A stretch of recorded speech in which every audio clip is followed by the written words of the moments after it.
मानव और कृषि का रिश्ता सदियों पुराना है, लेकिन कोई है जो मानव से भी पहले खेती करना सीख गया था। जी हाँ, चींटियां।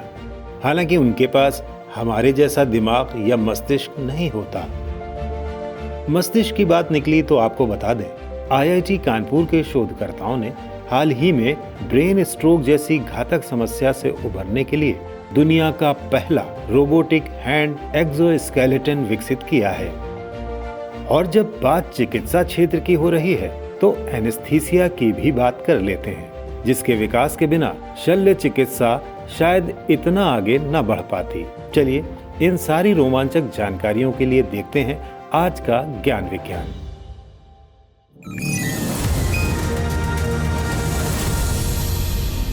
नमस्कार दोस्तों, विज्ञान, प्रौद्योगिकी और नवाचार से जुड़ी जानकारियों के कार्यक्रम ज्ञान विज्ञान में आपका स्वागत है। मैं हूं राकेश अंदानिया। आज हम बात करेंगे चींटियों के खेती करने की सालों पुरानी पद्धति की, जानेंगे कैसे ब्रेन स्ट्रोक से उभरने में मदद करेगा आईआईटी कानपुर द्वारा विकसित रोबोटिक हैंड, और बात करेंगे चिकित्सा क्षेत्र में क्रांति लाने वाले एनेस्थीसिया के विकास की। तो चलिए शुरू करते हैं जानकारियों का ये रोमांचक सफर। बचपन में आपने चींटियों के साहस और क्षमता की बहुत सारी कहानियां सुनी होगी, जो मानव के लिए बड़ी सीख मानी जाती रही है।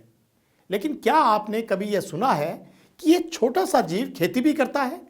और यही नहीं, इस काम में वो हम इंसानों से भी काफी आगे है। आप भले ही हैरान हो, लेकिन चींटियों के खेती करने के किस्से बहुत पुराने हैं। तो चलिए आज के एपिसोड की शुरुआत करते हैं इस रोमांचक जानकारी के साथ।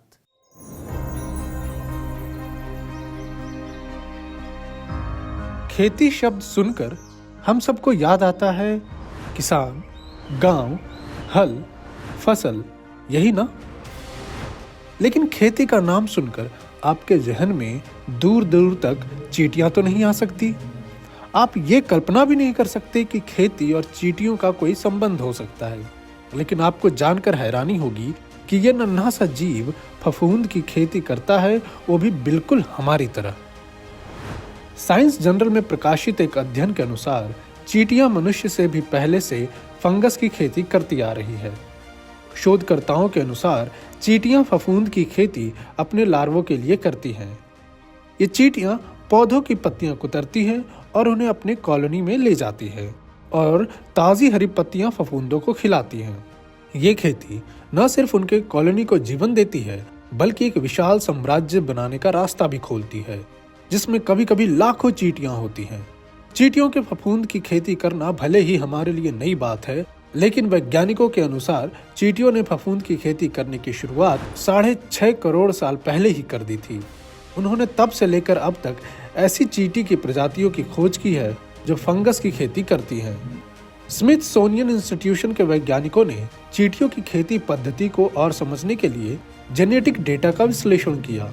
उन्होंने 475 फफूंद की प्रजातियों और 276 चींटियों की प्रजातियों के आनुवांशिक डेटा का विश्लेषण किया, जिससे शोधकर्ताओं को ये पता लगाने में सहायता मिली कि चींटियों ने फंगस की खेती करना कब शुरू किया और क्या चींटियों की कुछ प्रजातियां आज भी यही व्यवहार प्रदर्शित करती हैं। अध्ययन के दौरान शोधकर्ताओं को पता चला कि चींटियां अपने भोजन के लिए फफूंद को न सिर्फ खोजती हैं, बल्कि उसे पालतू भी बनाती है। चींटियों की ये कला भले ही हमें आश्चर्य में डाल रही हो, लेकिन उनकी इस कृषि पद्धति को अपनाकर क्या किसान अपनी खेती को बेहतर बना सकते हैं? ये भले ही एक बड़ा सवाल है, लेकिन इतना तो तय है कि अब जब भी आप चींटी को देखेंगे तो उन्हें कम नहीं समझेंगे। चिकित्सा क्षेत्र में भारतीय वैज्ञानिकों द्वारा किए जा रहे योगदान में एक उपलब्धि और जुड़ गई है। भारतीय प्रौद्योगिकी संस्थान कानपुर के शोधकर्ताओं ने हाल ही में कंप्यूटर इंटरफेस के साथ दुनिया का पहला रोबोटिक हैंड एक्सोस्केलेटन विकसित किया है। यह डिवाइस ब्रेन स्ट्रोक से प्रभावित रोगियों की तीव्र रिकवरी में मदद करेगा। क्या है यह डिवाइस और कैसे काम करती है, जानते हैं इस रिपोर्ट में। ब्रेन स्ट्रोक एक ऐसी घातक बीमारी है जो पल भर में हमारी जान ले सकती है। वर्ल्ड हेल्थ ऑर्गेनाइजेशन के अनुसार ब्रेन स्ट्रोक का समय पर पता न लगने और इलाज न मिलने के कारण विश्व भर में लगभग 50 लाख लोग हर साल अपनी जान गंवा देते हैं। कुछ ऐसे भी लोग हैं जिनका इलाज समय पर संभव हो जाता है, मगर उन्हें ठीक होने में अधिक वक्त लग जाता है। इस समस्या को दूर करने के लिए IIT कानपुर के शोधकर्ताओं ने ब्रेन स्ट्रोक के मरीजों की जल्द रिकवरी के लिए ब्रेन कंप्यूटर इंटरफेस के साथ दुनिया का पहला रोबोटिक हैंड एक्सोस्केलेटन विकसित किया है। शोधकर्ताओं का मानना है कि ये डिवाइस स्ट्रोक के मरीजों को जल्द ठीक करने में बेहद मददगार साबित होगी। शोधकर्ताओं द्वारा बनाया गया यह उपकरण मस्तिष्क की सक्रियता, फिजिकल थेरेपी और विजुअल फीडबैक को इकट्ठा करता है, जिससे मस्तिष्क की प्लास्टिसिटी को बढ़ावा मिलता है।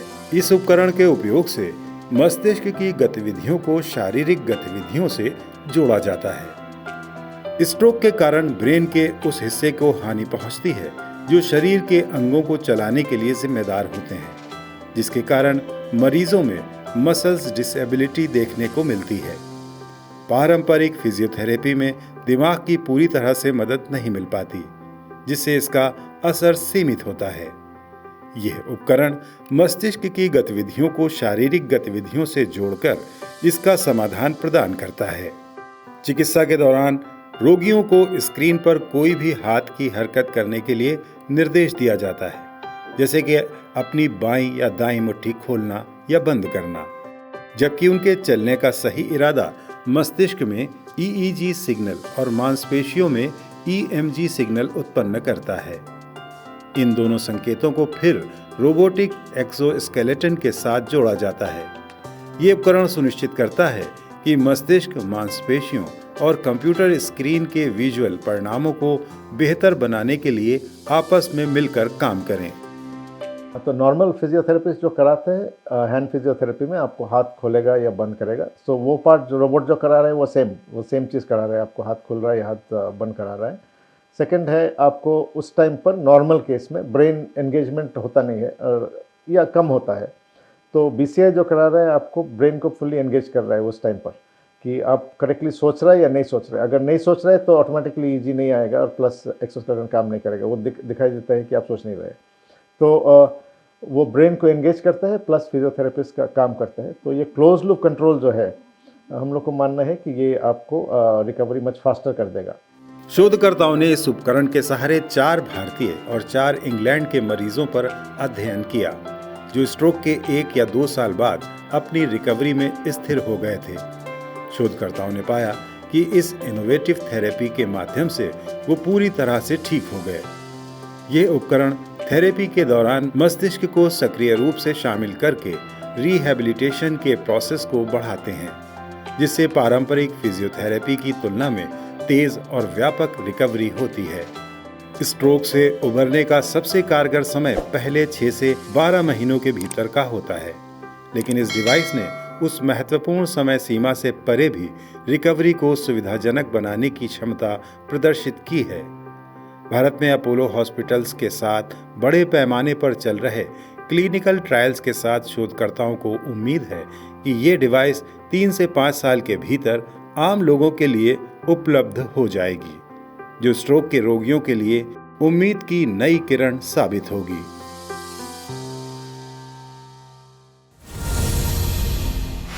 जब बात ऑपरेशन की आती है तो हमारी आंखों के सामने डॉक्टर्स और हॉस्पिटल की तस्वीर घूम जाती है। हालांकि ऑपरेशन के वक्त हमें एनेस्थीसिया दिया जाता है और हमें उस वक्त किसी तरह का दर्द या परेशानी नहीं होती, लेकिन क्या आपने सोचा है कि अगर यह एनेस्थीसिया ना होता तो ऑपरेशन करना कितना मुश्किल हो जाता।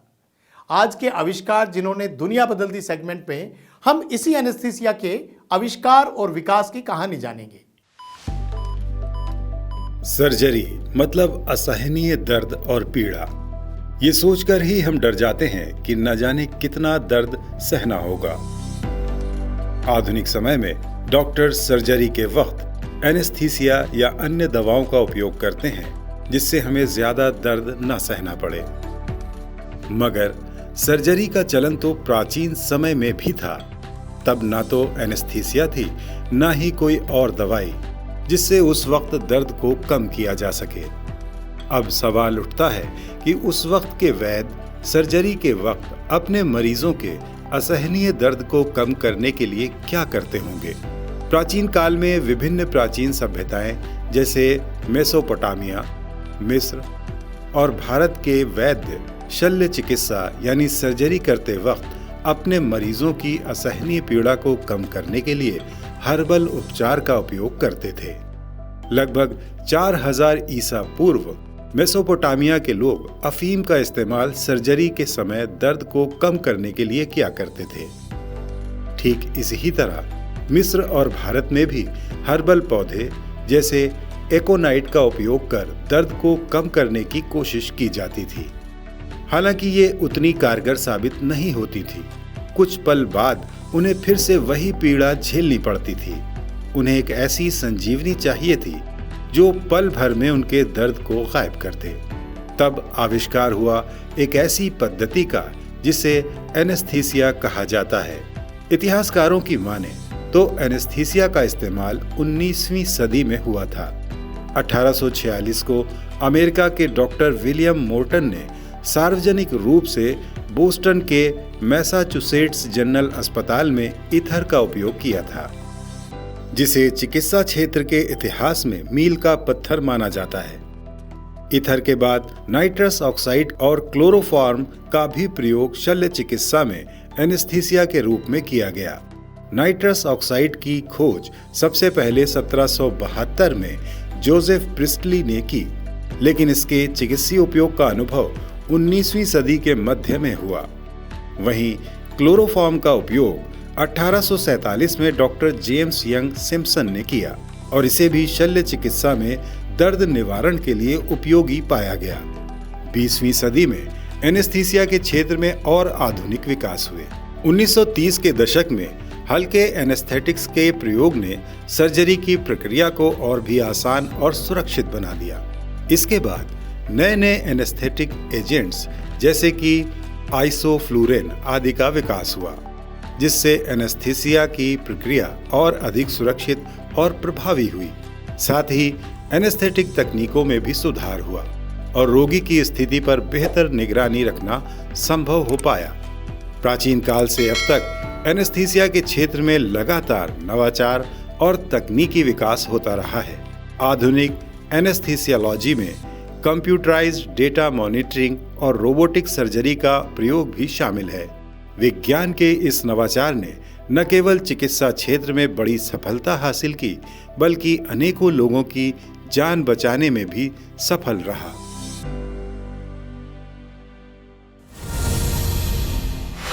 और अब नजर डालते हैं विज्ञान जगत की ताजा सुर्खियों पर साइंस एक्सप्रेस में।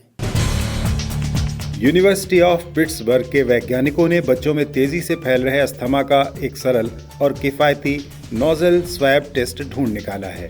JAMA पत्रिका में प्रकाशित अध्ययन के अनुसार शोधकर्ताओं ने अमेरिकी युवाओं पर अध्ययन किया जिनमें अस्थमा की दर अधिक थी।